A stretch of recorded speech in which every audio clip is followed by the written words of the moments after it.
दोस्तों, आपका अपने चैनल में फिर से स्वागत है। आज मैंने बहुत ही इम्पोर्टेंट सब्जेक्ट चुना है जो कि बैंक में प्रमोशन एग्जाम के लिए बहुत ज़रूरी है। यह है अप्रैल से नवंबर 2020 तक आरबीआई तथा नाबार्ड के द्वारा किए गए बदलाव के बारे में।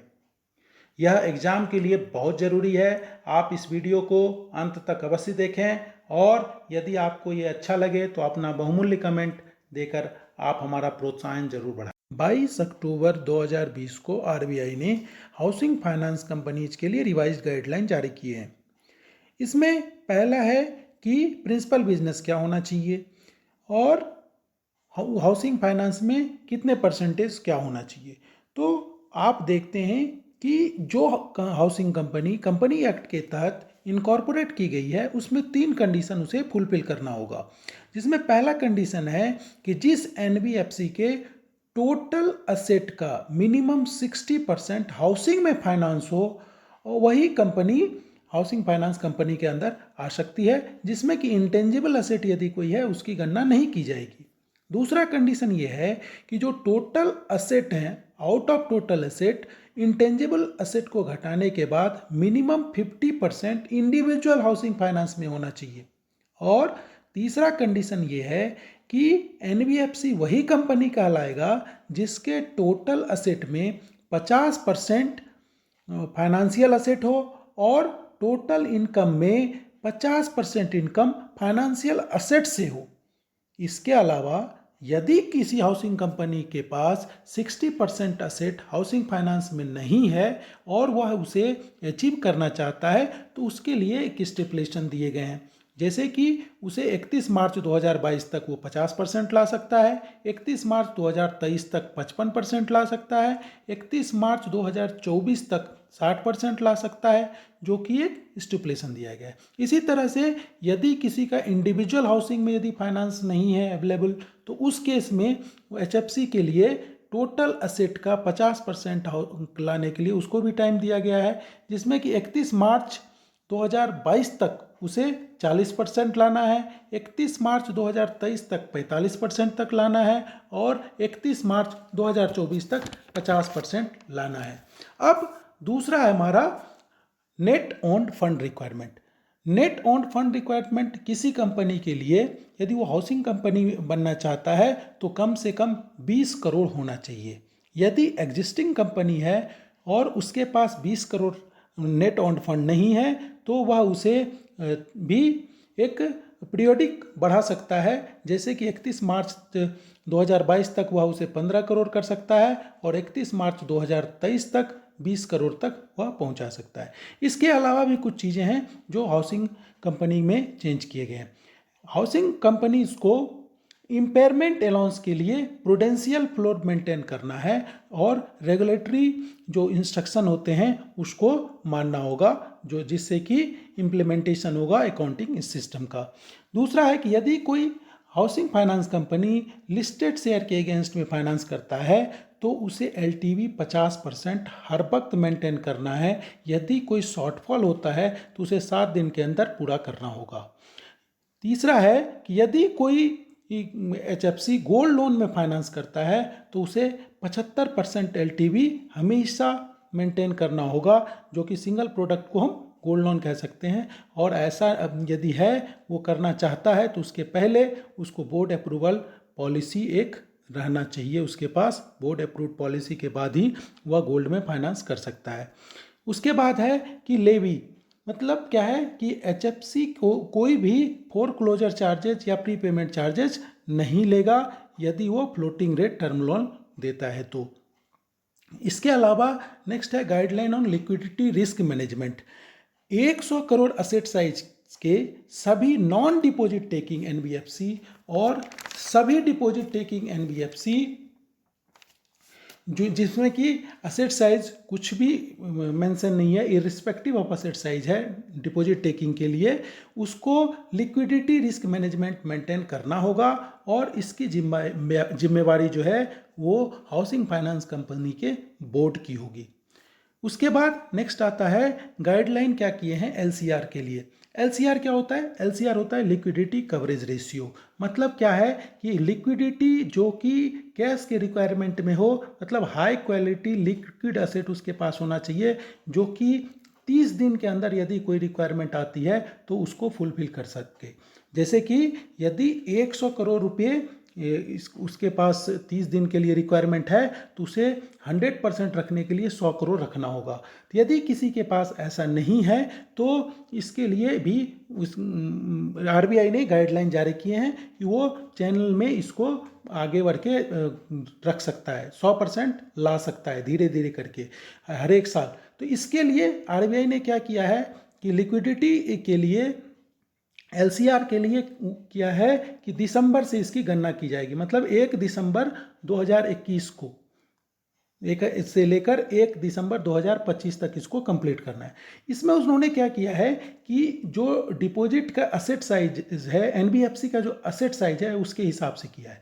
जैसे कि यदि 10,000 या इससे अधिक के असेट साइज के कोई नॉन डिपॉजिट टेकिंग NBFC हैं या सभी डिपॉजिट टेकिंग कोई हाउसिंग फाइनेंस कंपनी है, तो इस केस में असेट के लिए 1/12/2021 तक उसे 50% लाना है, 22 तक उसे 60% लाना है, 1/12/23 तक उसे 70% लाना है, 1/12/24 तक 85% लाना है, 1/12/25 तक उसे 100% लाना है। 5,000 करोड़ या उससे ऊपर के एसेट साइज और 10,000 करोड़ के नीचे के नॉन डिपॉजिट टेकिंग जो HFC हैं, यदि ऐसा एसेट उनके पास अवेलेबल है तो उसे 1/12/21 तक 30% LCR करना है, 1/12/22 तक 50% करना है, 1/12/23 तक 60% करना है, 1/12/24 तक 85% करना है और 1/12/25 तक 100% करना है। तो ये हमें याद रखना है कि उसे 1/12/25 तक 100% जो है वो LCR करना है HFC के केस में। अब हम देखते हैं दोस्तों priority sector lending.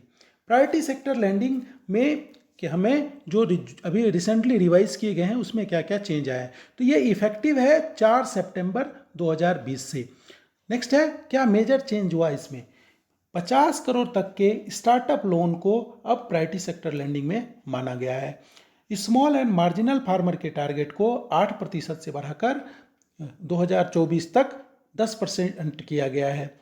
Weaker section के लिए टारगेट जो है, जो पहले 10% का था उसको बढ़ाकर 12% किया गया है, जिसे 2024 तक फेज मैनर में अचीव करना है। 20 लाख तक के एजुकेशन लोन को अब प्रायोरिटी सेक्टर में ही माना जाएगा। अब नेक्स्ट है कि रिन्यूएबल एनर्जी के अंतर्गत 15 करोड़ के लोन पहले माने जाते थे प्रायोरिटी सेक्टर में, जिसको कि बढ़ाकर सीधे दुगुना कर दिया गया है और 30 करोड़ तक के लोन को रिन्यूएबल एनर्जी में अब प्रायोरिटी सेक्टर में माना जाएगा। इसके अलावा हेल्थ इंफ्रास्ट्रक्चर को बढ़ाने के लिए 5 करोड़ के लिमिट को जो पहले दिया जाता था उसको बढ़ाकर भी अब 10 करोड़ दिया गया है और इसमें आयुष्मान भारत भी अब ऐड किए गए हैं। इसके अलावा जो अर्बन कोऑपरेटिव बैंक है उसके PSL टारगेट को 40% से बढ़ाकर 75% किया गया है, जो कि फेज्ड मैनर में उसे 31 मार्च 2024 तक कंप्लीट करना होगा। इसके बाद हमारा आता है कि नॉन कॉरपोरेट फार्मर के लिए फाइनेंशियल ईयर 2020-21 का टारगेट 12.14% है। एक नया कंसेप्ट इस बार चेंज में आया है जिससे कि प्रायोरिटी सेक्टर को और ज़्यादा बूस्टअप मिलेगा। तो दोस्तों ऐसा है कि भारत के कुछ डिस्ट्रिक्ट में प्रायोरिटी सेक्टर फाइनेंस बहुत ज़्यादा है, जबकि कुछ डिस्ट्रिक्ट में बहुत कम है। तो इसके लिए फाइनेंशियल ईयर 21-22 से जिस डिस्ट्रिक्ट में फाइनेंस ज़्यादा है उसके लिए इंक्रीमेंटल जो क्रेडिट होगा उसका वैल्यू 90%, और जहाँ फाइनेंस कम है वहाँ यदि फाइनेंस किया जाता है तो वहाँ इंक्रीमेंटल क्रेडिट 125% माना जाएगा। जैसे कि इसके लिए पैमाना दिया गया है कि जिस जगह पे 6,000 पर कैपिटल PSL फाइनेंस, मतलब एक आदमी पे यदि 6,000 रुपये का फाइनेंस है PSL का, तो उसे वहाँ लो कैटेगरी में माना जाएगा। और यदि वहाँ फाइनेंस किया करता है कोई बैंक, तो उसके लिए यदि 100 रुपये फाइनेंस करेगा तो उसे 125% वेटेज दिया जाएगा। वहीं यदि जहाँ पे 25,000 रुपये मतलब पर कैपिटा PSL लोन यदि 25,000 रुपये से ज़्यादा है और वहाँ यदि बैंक फाइनेंस करता है तो वहाँ उसे वेटेज यदि 100 रुपये करेगा तो उसका वेटेज 90% ही मिलेगा। जबकि यदि इसके बीच में यदि कहीं पे है, मतलब पर कैपिटा जो हमारा PSL है यदि 6,000 से ऊपर और 25,000 तक है तो उसमें सेम होगा। इसके लिए जो डिस्ट्रिक्ट आइडेंटिफाइड किए गए हैं वो हमारे प्रायोरिटी सेक्टर के जो सर्कुलर है उसमें दिए गए हैं, ये आपको उतना ज़रूरी नहीं वो है। हाउसिंग लोन के तहत इंडिविजुअल हाउसिंग लोन में मेट्रो के लिए 35 लाख रुपए तक का लोन, जिसमें कि प्रोजेक्ट कॉस्ट 45 लाख हो, जबकि अदर देन मेट्रो जहाँ की 10 लाख से कम जनसंख्या हो और अदर देन मेट्रो के लिए 25 लाख तक का लोन और 30 लाख रुपए का प्रोजेक्ट कॉस्ट जो है वो प्रायोरिटी सेक्टर लैंडिंग के अंदर माना जाता है। रिपेयर और रिनोवेशन में मेट्रो के अंतर्गत 10 लाख रुपए और अदर केस में 6 लाख रुपए तक का लोन प्रायोरिटी सेक्टर में माना जाएगा। अब हम देखते हैं वीकर सेक्शन में। डिस्ट्रेस पर्सन जो है, जो अदर देन फार्मर है, उसको यदि 1 लाख रुपए तक का लोन दिया गया है पर बोरोवर तो उसको भी हम प्रायोरिटी सेक्टर में ही काउंट करते हैं। इसके अलावा यदि इंडिविजुअल को कोई लोन दिया गया है 1 लाख रुपए तक का तो उसको भी हम वीकर सेक्शन में ही मानते हैं। इसके अलावा FPO FPC के लिए 5 करोड़ पर बोरोवर लोन भी हमारा प्रायोरिटी सेक्टर लैंडिंग के लिए आता है। इसके अलावा यदि वेयर हाउस रिसिप्ट पे 50 लाख तक रुपए का लोन दिया गया है और यदि वो warehouse receipt within 12 month का है तो वो भी प्रायोरिटी सेक्टर लैंडिंग के तहत ही माना जाता है। अब हम देखते हैं on lending by NBFC in agriculture and MSME। On lending के लिए माइक्रो फाइनेंस में maximum total priority sector loan के सिर्फ 5% लोन ही ऑन लैंडिंग के तहत दिए जा सकते हैं। अब ऑन लैंडिंग के लिए पर बोरोवर एग्रीकल्चर के लिए 10 लाख और MSME के लिए 20 लाख तक का लोन है, जो कि 31/3/2021 तक PSL में ही काउंट होगा। PSL के कंप्लायंस के लिए बैंक को क्वार्टरली मॉनिटरिंग करना होगा और RBI क्वार्टरली ही उसे मॉनिटर करेगा। अब नेक्स्ट आता है हमारा NRLM। NRLM मतलब दीन दयाल अंत्योदय योजना DAY और NRLM का मतलब होता है नेशनल रूरल लाइवलीहुड मिशन।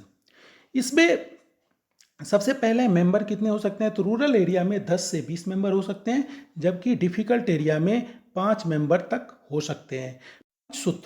पंचसूत्रा ऐसा है जो कि बहुत ही वाइटल है और डिफरेंट एग्जाम में इसके बारे में पूछा जाता है कि ये क्या होता है। पंचसूत्रा ये होता है कि जैसे इसमें 3 आर हैं, रेगुलर सेविंग, रेगुलर मीटिंग और रेगुलर रिकवरी। इसके अलावा 2 और हैं, इंटरनल लैंडिंग और मेंटेनेंस ऑफ बुक। मतलब 5 जो है, इस पांचों को हम पंचसूत्रा कहते हैं और ये NRLM में या SHG के अकाउंट के लिए बहुत ज़रूरी है। SHG को क्यों हम लोन देते हैं? SHG को लोन SHG द्वारा प्रिपेयर किए गए माइक्रो क्रेडिट प्लान के तहत ही होता है। इसको हम सोशल नीड के लिए दे सकते हैं, यदि कोई हाई कॉस्ट डेप्ट स्वीपिंग है तो उसके लिए दे सकते हैं, यदि कंस्ट्रक्शन ऑफ हाउस या रिपेयर ऑफ हाउस है उसके लिए भी दे सकते हैं, और अब तो कंस्ट्रक्शन ऑफ टॉयलेट के लिए भी हम दे सकते हैं। इसके अलावा आप देखिए कि यदि 2 लाख से ऊपर के लोन दिए जाते हैं तो 50% लोन जो है वो इनकम जनरेटिंग पर्पज़ के लिए होना चाहिए। यदि आप 4 लाख से ऊपर का लोन देते हैं तो 75% लोन आपको इनकम जनरेटिंग पर्पज़ के लिए होना चाहिए, और 6 लाख से ऊपर का यदि आप लोन देते हैं तो 85% लोन जो है वो इनकम जनरेटिंग पर्पज़ के लिए होना चाहिए। ये एग्जाम में बहुत बार पूछे जाते हैं, जैसे कि 2 लाख से ऊपर के लिए 50% लोन, 4 लाख से ऊपर के लिए 75% लोन और 6 लाख से ऊपर के लिए 85% लोन जो है ये आपको इनकम जनरेटिंग पर्पज़ के लिए होना चाहिए। ये बार बार एग्जाम में पूछे जाते हैं, इसलिए आप इन पे ज़रूर ध्यान देंगे। ये इसके अलावा बैंक 3 साल के लिए 6 लाख का लोन प्रत्येक ईयर जो DP होता है उस पर देता है। जैसे फर्स्ट ईयर DP जो है 1 लाख रुपये या 6 टाइम्स ऑफ एग्जिस्टिंग कॉर्पस जो है उसके लिए लोन दिए जाते हैं। इसके अलावा सेकेंड ईयर के लिए 8 टाइम्स और 2 लाख रुपये, थर्ड टाइम्स के लिए मिनिमम 6 लाख, और जो है माइक्रो क्रेडिट प्लान जो SHG के लिए होता है वो उसके लिए होता है। फोर्थ ईयर के लिए एवं 6 लाख और as per micro credit plan जो है वो हम फाइनेंस करते हैं। तो ये आपको ध्यान रखना है, क्योंकि first year, second year, third year और फोर्थ के लिए ईयर के लिए भी एग्जाम में आते हैं। आपको ये याद रखना है कि 1 लाख, 2 लाख, मिनिमम 6 लाख, एवब 6 लाख, ये 4 साल के लिए हो गए। और 6 टाइम्स और 8 टाइम्स फर्स्ट ईयर और सेकेंड ईयर के लिए होता है। इसमें दोनों में से जो हाईयर होगा वही फाइनेंस किए जाएंगे। तो जैसे कि यदि फर्स्ट 1 लाख रुपीज़ और 6 टाइम्स है, तो यदि 6 टाइम्स जो उसका एग्जिस्टिंग कॉर्पस है यदि कम है तो उसे 1 लाख रुपए फाइनेंस किए जाएंगे। तो ये आपको याद रखना है। इसके अलावा टर्म लोन में भी सेम बात होता है, वही है कि फर्स्ट ईयर का डीपी जो है वो 1 लाख और 6 times of existing corpus, second year का 8 टाइम्स ऑफ एग्जिस्टिंग कॉर्पस और 2 lakh whichever is higher, third year के लिए मिनिमम 6 लाख और as per micro credit plan of SHG जो है वो, और फोर्थ ईयर में एवब 6 लाख और as per micro credit plan of SHG है। टर्म लोन और कैश क्रेडिट के लिए अमाउंट दोनों सेम ही होते हैं। अब रीपेमेंट क्या होता है? रीपेमेंट के लिए क्या है कि रीपेमेंट क्वार्टरली कर सकता है, मंथली कर सकता है। 20 लाख रुपये तक का कोई भी लोन जो है उस पर कोई मार्जिन नहीं लिया जाता है और कोई कोलेटरल सिक्योरिटी भी नहीं लेना है। State to set up exclusive department for SHG. Orissa एक ऐसा स्टेट है जिसने कि एसएचजी का एक एक्सक्लूसिव डिपार्टमेंट बनाने के लिए अनाउंस किया है। तो ये हो सकता है आपके एग्जाम में पूछा जा सकता है। अब सोशल टारगेट क्या है? सोशल टारगेट में ये है कि यदि एसएचजी को फाइनेंस किया जा रहा है तो 50% लोन जो है वो SC/ST को दिया जाना चाहिए। लोन में से 15% लोन कम से कम वुमेन को होना चाहिए और 3% लोन जो है वो डिसेबल्ड पर्सन के लिए होना चाहिए। एक और करंट न्यूज़ अभी आया है, वो है कि डे NRLM में जो ई मार्केटिंग के लिए अभी डे NRLM और ई मार्केटिंग कंपनी ने टाई अप किया है। उसके लिए उसने फ्लिपकार्ट और अमेजन दोनों से टाई अप किया हुआ है। ये भी हो सकता है आपके एग्जाम में आए। नेशनल अर्बन लाइवलीहुड मिशन के लिए जो अभी लोन है वो 2 लाख रुपये इंडिविजुअल के लिए और 10 लाख रुपये अदर देन इंडिविजुअल के लिए अभी तक परमिटेड है। अब हम देखते हैं urban cooperative bank. Urban cooperative bank से रिलेटेड क्या क्या चेंज हुए हैं अभी रिसेंटली। तो प्रूडेंशियल एक्सपोजर के तहत सिंगल बोरोवर के लिए 15% तथा ग्रुप बोरोवर के लिए 25% of tier 1 capital as on March 31 of preceding year होगा।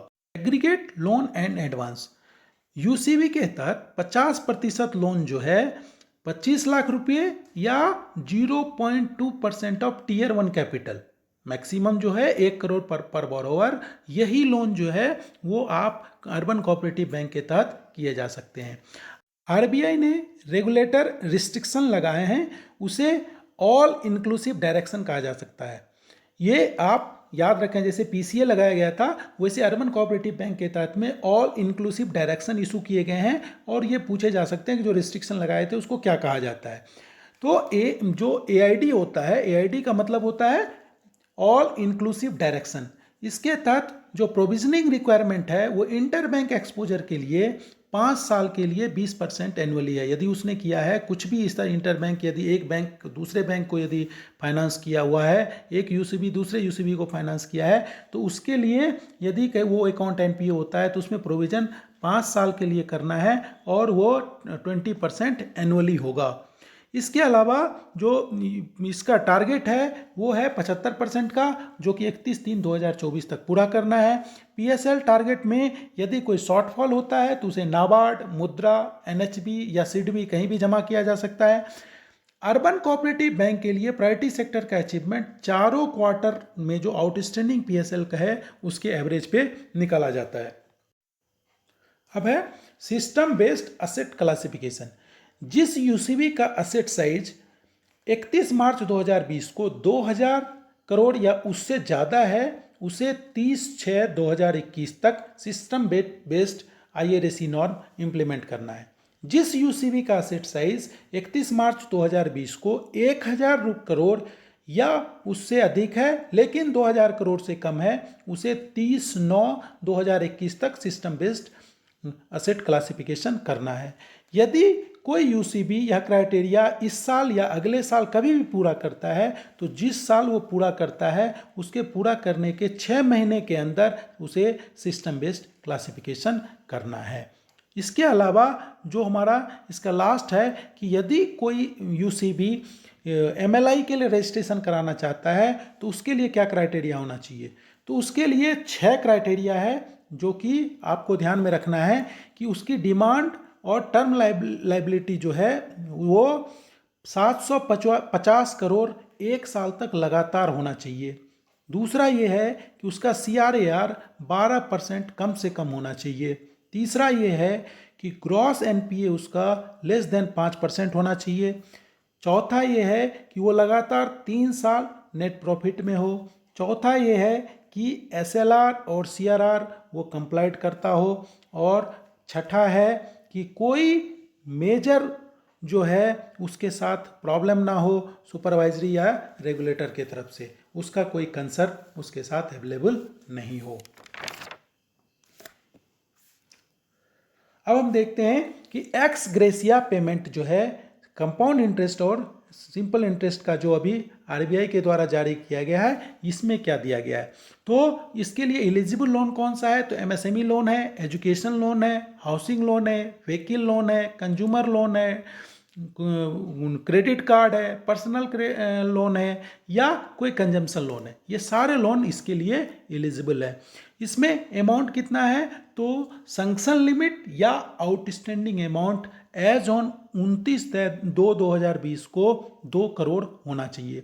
इसके लिए जो 1/3/2020 से लेकर 31/8/2020 तक में जो भी लोन इंटरेस्ट पे किया गया है, उस इंटरेस्ट में सिंपल इंटरेस्ट और कंपाउंड इंटरेस्ट का जो डिफरेंस होगा वो गवर्नमेंट के द्वारा पे किया जाएगा और इसको स्टेट बैंक ऑफ इंडिया से क्लेम किए जाएंगे।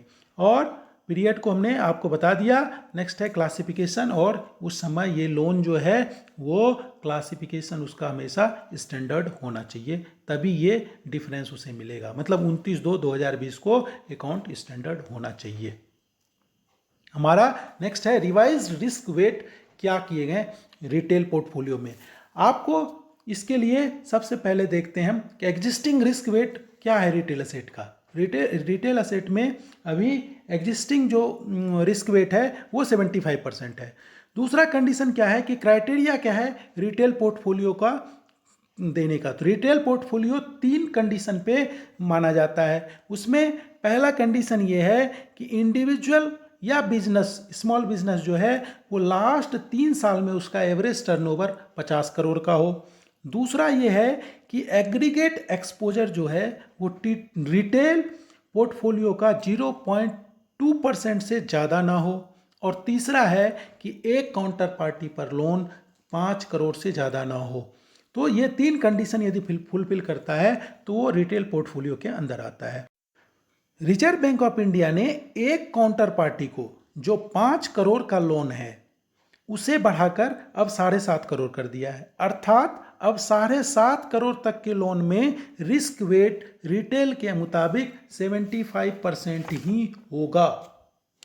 अब रिस्क वेट 75% ही होगा। तो यही चेंज किए गए हैं। पहले ये 5 करोड़ तक था, वहाँ तक उसे 75% तक दिया जाता था। अभी ये 7.5 करोड़ तक जो है रिस्क वेट वो 75% ही होगा। यही चेंज किए गए हैं। अब हमारा जो नेक्स्ट है वो है floating rate saving bond. Floating rate saving bond ये गवर्नमेंट ने जारी किया है और इसके लिए सभी nationalise bank, state bank of India, 4 private sector bank, HDFC, ICICI bank, axis bank और IDBI बैंक, इसके अलावा यदि कोई RBI किसी एंटिटी को ऑथराइज करता है तो वो इसको सेल करने के लिए है एलिजिबल। इसमें एलिजिबल इन्वेस्टर जो हैं वो कौन हो सकता है, तो वो हो सकता है कोई सिंगल या जॉइंट इंडिविजुअल या HUF या सिंगल और जॉइंट, ये दोनों हो सकता है। इसे 1 जुलाई 2020 से लागू किया गया है। इसमें इशू प्राइस जो है वो मिनिमम 1000 रुपीज़ का फेस वैल्यू है और मल्टीपल ऑफ 1000 है, जबकि मैक्सिमम की कोई लिमिट नहीं है। लेकिन यदि आप 20,000 रुपये से ज़्यादा का करते हैं तो आपको इलेक्ट्रॉनिक मोड से ही जमा करना होगा। सिर्फ 20,000 रुपये तक ही कैश में जमा किया जा सकता है। इसमें नॉमिनेशन की फैसिलिटी अवेलेबल है, यह ट्रांसफरेबल नहीं है, यह सिर्फ ट्रांसफ़र एक ही केस में किया जा सकता है यदि इन्वेस्टर का डेथ हो जाए। इसके ऊपर कोई भी लोन नहीं दिया जा सकता है और इसको कहीं पर कोलेटरल के रूप में भी नहीं दिया जा सकता। इसमें रेट ऑफ इंटरेस्ट जो NSE का रेट है उस पे प्लस 0.35 है। ये रिपेएबल है। आप ये देखिए कि 7 साल जिस दिन से इशू हुआ है उस दिन से 7 साल तक ये रिपेएबल है। इसमें प्रीमेच्योर की भी सुविधा अवेलेबल है, लेकिन वो 60 साल के बाद ही है। यदि 60 साल से 70 साल के बीच में है तो उसके लिए लॉकिंग पीरियड 6 साल होता है। यदि 70 से 80 साल तक का है कोई तो उसके लिए 5 साल का है, और मोर देन 80 साल का यदि है तो उसके लिए 4 साल का है। इसके लिए ये टैक्सेबल है और इसमें जो है ब्रोकरेज चार्जेज 0.50% अवेलेबल है। तो ये था हमारा फ्लोटिंग रेट सेविंग बॉन्ड। अब हमारा नेक्स्ट है MSME। MSME के संदर्भ में क्या चेंज आया है, तो इसमें सबसे पहले हम ये देखते हैं कि इसका कैलकुलेशन, इन्वेस्टमेंट का कैलकुलेशन और प्लांट एंड मशीनरी के संदर्भ में कैसे किया जाता है। देखिए, प्लांट एंड मशीनरी या इक्विपमेंट का कैलकुलेशन पिछले वर्ष के ITR से ही जुड़ा हुआ है। यदि कोई नया इंटरप्राइजेज है और ITR अवेलेबल नहीं है तो इन्वेस्टमेंट जो है वो प्रमोटर के सेल्फ डिक्लेरेशन पर के बेस्ड ही होगा, और यह रिलैक्सेशन जिस साल में पहली बार ITR फाइल किया गया है तभी तक उपलब्ध होगा। प्लांट एंड मशीनरी में GST के अलावा जो इनवॉइस में अवेलेबल होता है वह अमाउंट ही माना जाता है कि उसमें उसका इन्वेस्टमेंट है। यदि टर्नओवर की बात करें तो गुड्स और सर्विसेज का यदि कुछ एक्सपोर्ट हुआ है तो उसे टर्नओवर में नहीं माना जाता है, उसको एक्सक्लूड कर दिया जाता है। 31 मार्च 2021 तक जिसके पास पैन कार्ड नहीं है वह सेल्फ डिक्लेरेशन दे सकता है, और उसके बाद यदि वो 31 मार्च 2021 तक यदि पैन कार्ड या GSTN नंबर नहीं लेता है तो वह उसके लिए नहीं माना जाएगा और वह मैंडेटरी है। 31 मार्च 2021 के बाद पैन कार्ड या GSTN नंबर होना कंपलसरी है। अब हम देखते हैं कि ये जो हमारा माइक्रो इंटरप्राइजेज है ये क्या होता है। माइक्रो इंटरप्राइजेज हम जो प्लांट एंड मशीनरी में इन्वेस्टमेंट अप टू 1 करोड़ और टर्नओवर 5 करोड़ जो दोनों कंडीशन जो फुलफिल करता है वो माइक्रो इंटरप्राइजेज के तहत आता है। इसके अलावा स्मॉल इंटरप्राइजेज कौन होगा, तो 1 करोड़ से ये कन्वर्ट हो गया 10 करोड़, एक जीरो लग गया, तो और 5 करोड़ से वो कन्वर्ट होके 50 करोड़ आ गया, वहाँ भी एक जीरो लग गया। मतलब स्मॉल में 1 करोड़ था और ये माइक्रो में 1 करोड़ था और 5 करोड़ था, ये स्मॉल में 10 करोड़ और 50 करोड़, और मीडियम में 50 करोड़ और 250 करोड़। मतलब प्लांट एंड मशीनरी में इन्वेस्टमेंट यदि 50 करोड़ का है और टर्नओवर 250 करोड़ का है तो वो मीडियम इंटरप्राइजेज माना जाएगा। यदि दोनों में से एक क्राइटेरिया भी यदि बढ़ जाता है और तो वह तुरंत नेक्स्ट कैटेगरी में फॉल कर जाता है। जैसे कि यदि वो उसका इन्वेस्टमेंट 1 करोड़ है और टर्नओवर 5 करोड़ से यदि ज़्यादा हो गया तो उस केस में वह कन्वर्ट होकर स्मॉल में चला जाएगा। लेकिन यदि कोई इंटरप्राइजेस स्मॉल में है, जैसे 10 करोड़ और 50 करोड़ के कैटेगरी में आता है, लेकिन उसका टर्नओवर 49 करोड़ हो गया, तो वो प्रीवियस कैटेगरी में तब तक फॉल नहीं करेगा जब तक कि उसमें दोनों क्राइटेरिया उसका फुलफिल नहीं हो जाता। यदि दोनों क्राइटेरिया उसका कम हो गया तो वो फिर प्रीवियस कैटेगरी में चला जाएगा। अब हमारा नेक्स्ट है रीस्ट्रक्चरिंग ऑफ एडवांस। MSME के संदर्भ में रीस्ट्रक्चरिंग क्या हुआ है, जैसे कि वही लोन रीस्ट्रक्चर किए जाएंगे जो 1 मार्च 2020 को स्टैंडर्ड है, 1 मार्च 2020 को स्टैंडर्ड है। उस 1 मार्च 2020 को उसका टोटल एक्सपोजर जो है वो 25 करोड़ है। इसके अलावा इसे 31 मार्च 2021 तक लागू करना है। 1 मार्च 2021 को स्टैंडर्ड अकाउंट होना चाहिए, जबकि इसको 31 मार्च 2021 तक लागू करना है।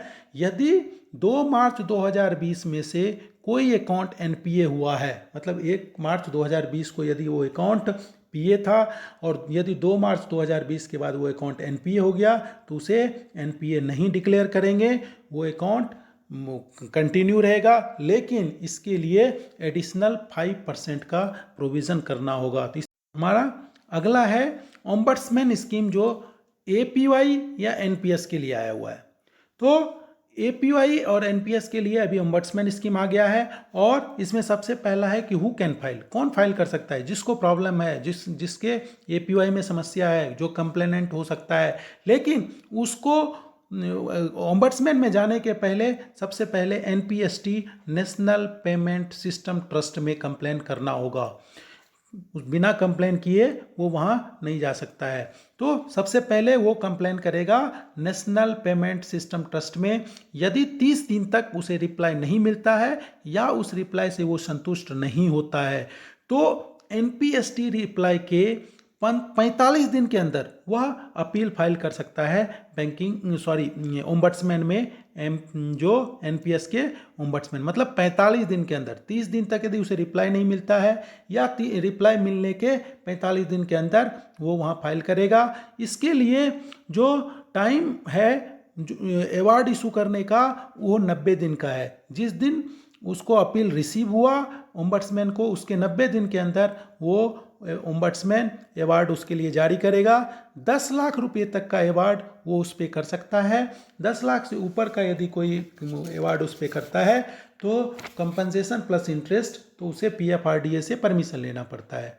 और यदि वो पार्टी उससे संतुष्ट नहीं होती है तो वो पार्टी रिवीजन के लिए जा सकती है, और वो रिवीजन जिस समय ऑर्डर दिया गया है उसके 30 दिन के अंदर होना चाहिए। लेकिन इसके लिए उसे अवार्ड का 75% अमाउंट जमा करना होता है, जिसे कि वो जो डेजिनेटेड मेंबर होते हैं पीएफआरडीए के पास, उसके पास जमा कर सकता है। लेकिन उस डेजिनेटेड मेंबर को ये पावर होता है कि या उस अमाउंट को या तो वो घटा सकता है या वो माफ़ कर सकता है। लेकिन जिस दिन उस डेजिनेटेड ऑफिसर को वो अपील मिला है रिवीजन के लिए, उसके 30 दिन के अंदर उसको डिस्पोज ऑफ करना है।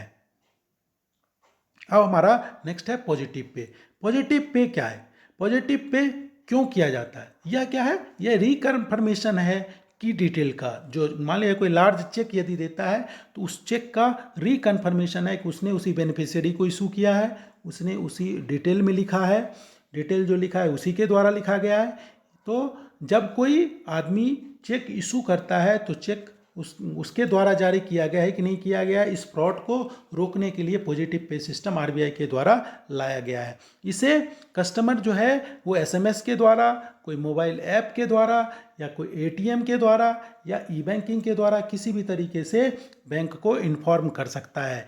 इसके लिए बेनिफिशियरी का नाम, पेई का नाम या डेट, अमाउंट, ये सारे कंफर्म किए जा सकते हैं, और ये बैंक डिसाइड करेगा कि वो किस मेथड से लेना है। इसके लिए जो इफेक्टिव डेट है वो 1 जनवरी 2021 से है। 1 जनवरी 2021 से ये लागू हो जाएगा। इसके लिए एनपीसीआई जो है वो इम्प्लीमेंटिंग एजेंसी है, और एनपीसीआई ही करती है। मैंडेटरी अमाउंट क्या है, तो 5 लाख से ऊपर का यदि कोई चेक होगा, यदि कस्टमर 5 लाख से ऊपर का चेक जारी करता है तो वो उसे पॉजिटिवली बैंक को बताना होगा कि उसने किस बेनिफिशियरी को दिया है, उसका पेई कौन है, किस डेट में दिया है, उसमें अमाउंट कितना है, और उसी के द्वारा जारी किया गया है। ये मैंडेटरी है। लेकिन यदि 50,000 से ऊपर का कोई अकाउंट है, चेक है, तो उसके लिए अकाउंट होल्डर अपनी मर्जी से, अपनी इच्छा के अनुसार उस पर वो दे सकता है यदि वो चाहे तो।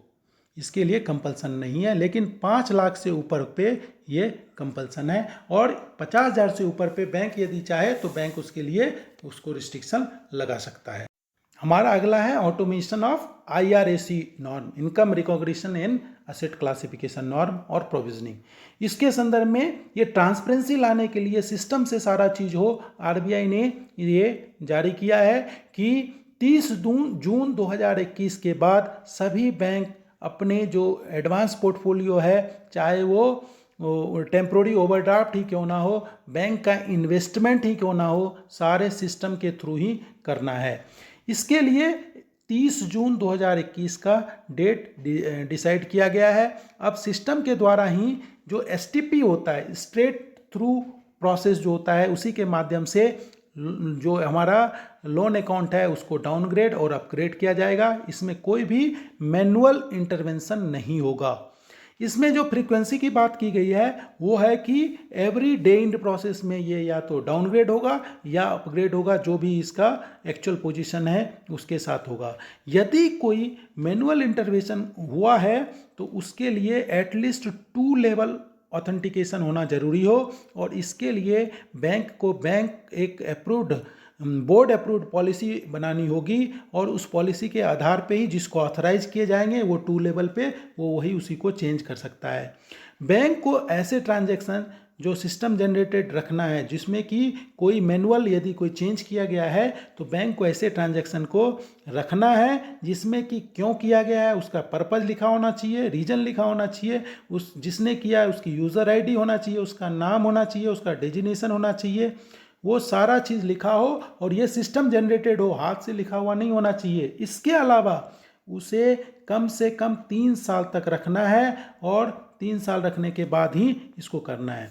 इसके अलावा एटलीस्ट साल में एक बार पीरियोडिक सिस्टम ऑडिट भी करना है, जो कि इसमें ज़रूरी है, सिस्टम के रिक्वायरमेंट के लिए ज़रूरी है, ताकि वो एक्चुअल वो हो रहा है कि नहीं हो रहा है इसकी चेकिंग हो जाए।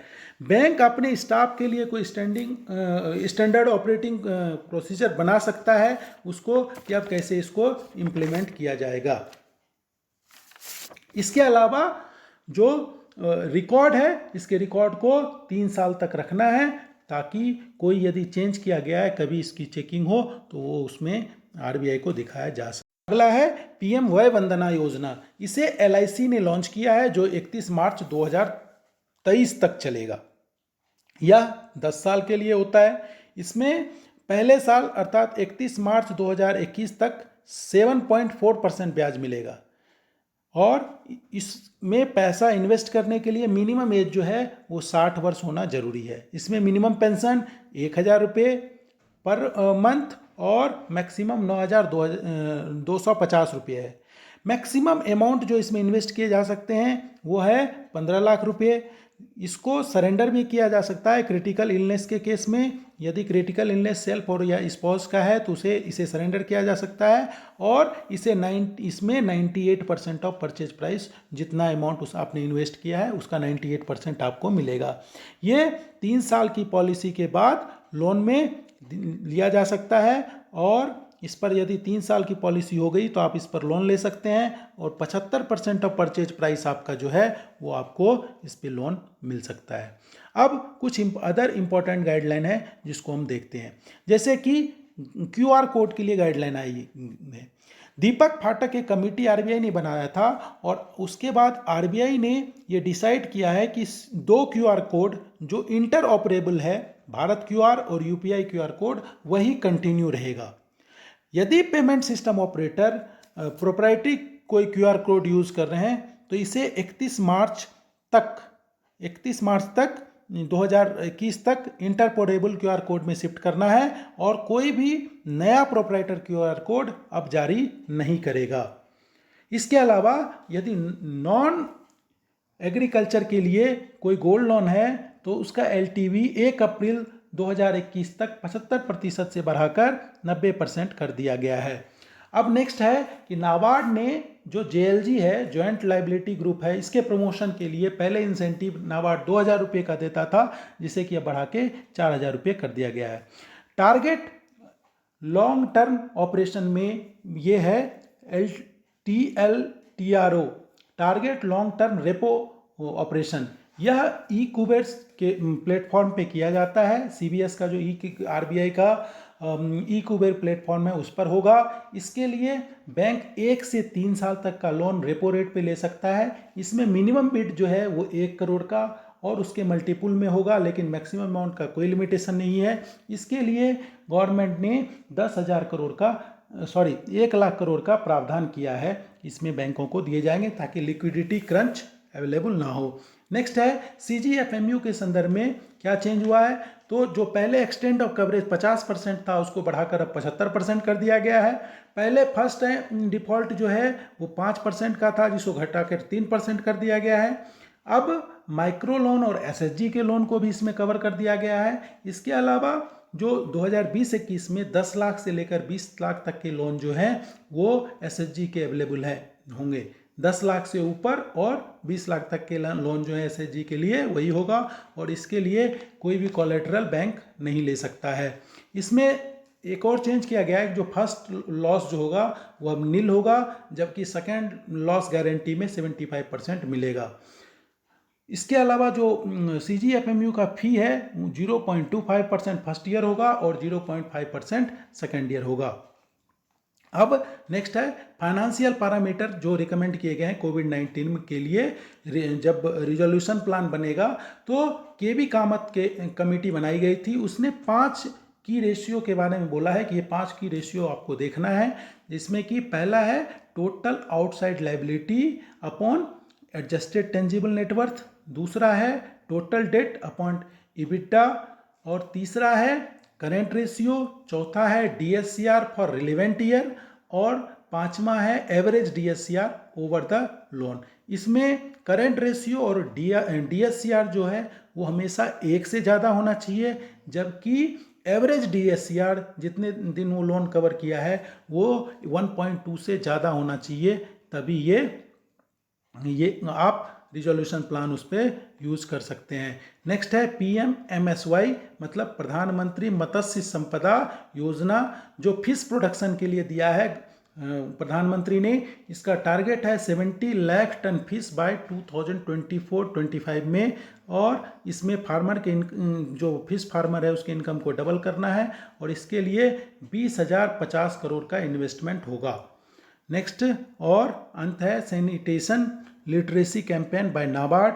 नाबार्ड ने कर्नाटक के विलेज में WASH एक प्रोग्राम चलाया है, जिसका वास का फुल फॉर्म है water sanitation and hygiene project, जो लॉन्च किया है। उसके लिए जो उसको लिटरेसी कैंपेन है कर्नाटका में, वो जो 2 अक्टूबर से लेकर 26 जनवरी 2021 तक चलेगा। तो दोस्तों, आज का विषय अब यहीं समाप्त होता है। आगे किसी अन्य विषय पर वीडियो लेकर मैं ज़रूर आऊँगा। यदि अभी तक आपने इस चैनल को सब्सक्राइब नहीं किया है तो सब्सक्राइब ज़रूर कर लें। आपका दिन शुभ हो।